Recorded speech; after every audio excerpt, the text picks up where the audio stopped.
당신은 지금까지 착하게 살아왔습니다. 거짓말하지 않고 약속 지키고 배려하며 살았죠. 그런데 왜 당신만 손해를 보는 걸까요? 이 질문에 답하지 못한다면 앞으로도 같은 패턴이 반복될 겁니다. 성실한 사람이 이용당하고 예의 바른 사람이 무시받고 원칙을 지키는 사람이 뒤처지는 상황 말이죠. 오늘 이 영상에서 여러분은 500년 전 마키아벨리가 발견한 불편하지만 강력한 진실을 배우게 될 겁니다. 바로 사자의 힘과 여우의 지혜를 언제 어떻게 사용해야 하는가라는 전략적 사고법입니다. 이 영상이 끝날 때쯤이면 당신은 더 이상 착하기만 해서 지는 사람이 아니라 상황을 읽고 유리하게 움직이는 사람으로 변화하기 시작할 겁니다. 이 영상을 통해 여러분은 세 가지를 얻게 됩니다. 첫째, 왜 좋은 사람들이 자주 손해를 보는지 그 구조적 이유를 이해하게 됩니다. 둘째, 상황에 따라 강함과 영리함을 전환하는 구체적인 판단 기준을 갖게 됩니다. 셋째, 도덕성을 포기하지 않으면서도 자신을 지키는 현실적인 방법론을 배우게 됩니다. 이제 시작하겠습니다. 주변을 한번 둘러보세요. 직장에서, 인간관계에서, 심지어 가족 안에서도 유독 손해를 자주 보는 사람들이 있습니다. 그들은 대부분 성실하고 원칙을 지키며 예의 바릅니다. 반대로 능력이 압도적이지 않은데도 항상 상황을 유리하게 만드는 사람들도 있죠. 회의에서 공을 가로채고 책임은 교묘하게 피하면서도 승진은 빠르게 하는 사람들 말입니다. 이 차이는 도덕성의 문제일까요? 아닙니다. 이것은 전략의 문제입니다. 심리학에서는 이를 호혜성의 함정이라고 부릅니다. 착한 사람들은 상대방도 자신처럼 선의로 행동할 것이라 기대합니다. 하지만 현실은 다릅니다. 일부 사람들은 바로 그 선의를 이용합니다. 거절하지 못할 거라는 걸 알고 요구하고 화내지 않을 거라는 걸 알고 선을 넘습니다. 여기서 마키아벨리의 불편한 진실이 등장합니다. 세상은 선의만으로 움직이지 않는다. 그는 500년 전 이탈리아 정치 현장에서 이 냉혹한 현실을 직시했습니다. 그리고 그 해법으로 사자와 여우의 비유를 제시했죠. 마키아벨리는 군주론에서 이렇게 말합니다. 군주는 사자와 여우 모두가 되어야 한다.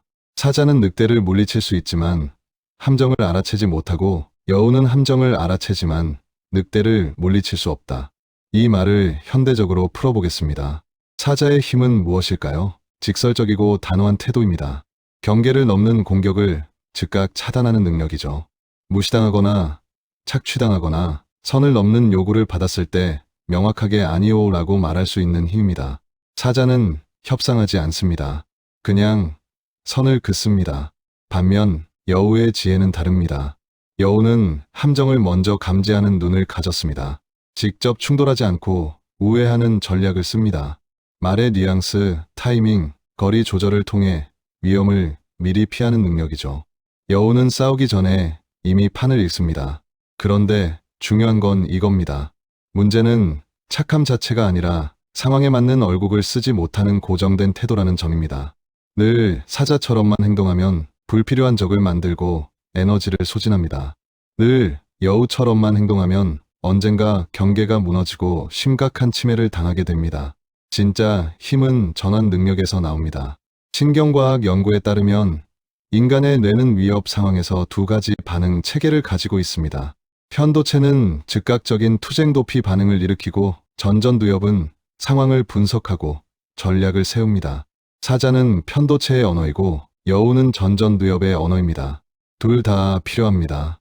그렇다면 언제 사자가 되고 언제 여우가 되어야 할까요? 지금부터가 핵심입니다. 과거의 사회는 비교적 규칙이 고정되어 있었습니다. 위계가 명확하고 관계가 안정적이었죠. 하지만 지금은 다릅니다. 오늘날의 세상은 관계가 유동적입니다. 어제의 동료가 오늘의 경쟁자가 되고 권력은 직급이 아니라 네트워크와 정보에서 나옵니다. 공격은 더 이상 정면에서 오지 않습니다. 교묘하고 은밀하게 옵니다. 예의로 포장된 착취를 생각해보세요. 내가 잘하니까 부탁하는 거야 라는 말 뒤에 숨은 추가 업무 떠넘기기. 우리 사이에 그런 거 따지냐며 경계를 무너뜨리는 관계적 압박.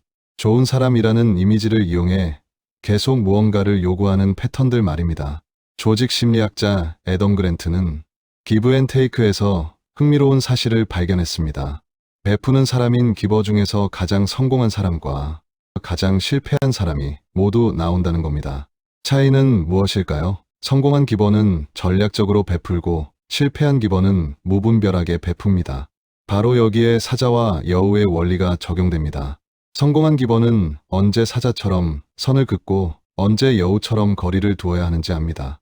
이 시대에 필요한 것은 도덕의 포기가 아닙니다. 전략적 유연성입니다. 가치관은 유지하되 방법은 유연하게 바꾸는 능력 말이죠. 그렇다면 구체적으로 어떻게 해야 할까요? 상황별 실전 매뉴얼을 알려드리겠습니다. 첫 번째, 누군가 선을 넘었을 때는 사자가 되어야 합니다. 이때 중요한 건 말을 돌리지 않는 겁니다. 미안한데 그건 좀 이 아니라 그건 안 됩니다 라고 짧고 명확하게 말하세요. 감정을 설명할 필요 없습니다. 기준을 선언하면 됩니다. 이건 제 업무 범위가 아닙니다. 이 시간은 제 개인 시간입니다. 그 방식은 받아들일 수 없습니다. 문장 끝에 물음표가 아니라 마침표를 찍으세요. 심리학에서 말하는 단호한 의사소통은 공격적인 게 아닙니다. 자신의 경계를 명확히 하는 겁니다. 연구에 따르면 단호하게 거절한 사람은 오히려 장기적으로 더 존중받습니다. 두 번째, 위험한 조짐이 보일 때는 여우가 되어야 합니다. 즉시 맞서지 마세요. 누군가 당신을 시험하고 있거나 말에 가시가 있거나 미묘하게 불편한 요구를 할 때는 일단 관찰 모드로 들어가세요. 정보를 수집하고 거리를 조절하고 타이밍을 기다립니다. 한번 생각해보고 답할게요. 라는 말은 여우의 언어입니다. 시간은 여러분 편입니다. 세 번째, 장기전 관계에서는 혼합형 전략을 써야 합니다. 초반에는 여우처럼 관찰하세요. 상대의 패턴을 읽고 신뢰할 만한 사람인지 판단합니다. 하지만 반복적으로 경계를 침범하면 즉시 사자로 전환하세요. 처음에는 이해했지만 이제는 명확히 해야겠습니다 라고 말할 수 있어야 합니다. 여기서 핵심은 일관성이 아니라 적절성입니다. 세상은 당신이 늘 착하거나 늘 강하길 바라지 않습니다. 세상은 당신이 상황을 읽고 적절하게 반응하길 기대합니다. 조직행동학 연구는 이를 뒷받침합니다.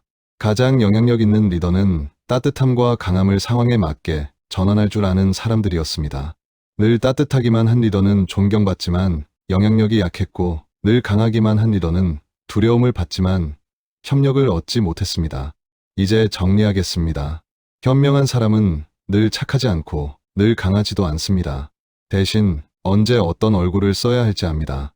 함정이 보일 때는 여우처럼 피하고 선이 넘어졌을 때는 사자처럼 막습니다. 이것은 도덕의 포기가 아닙니다. 자신을 지키면서도 가치를 유지하는 성숙한 전략입니다. 세상은 선의만으로 움직이지 않습니다. 하지만 냉혹함만으로도 움직이지 않습니다. 세상은 지혜와 용기를 동시에 가진 사람에게 반응합니다. 니체는 이렇게 말했습니다. 뱀이 되어라. 그리고 비둘기처럼 순결하라. 여우의 영리함과 사자의 용맹, 둘 다 가지세요. 그것이 당신을 지키는 가장 현실적인 방법입니다. 이 영상이 도움이 되셨다면 구독과 좋아요 부탁드립니다. 여러분의 작은 클릭 하나가 더 많은 사람들에게 이 메시지를 전하는 힘이 됩니다. 다음 영상에서 또 만나겠습니다. 여러분, 상황을 읽고 유연하게 움직이는 사람이 되시길 바랍니다.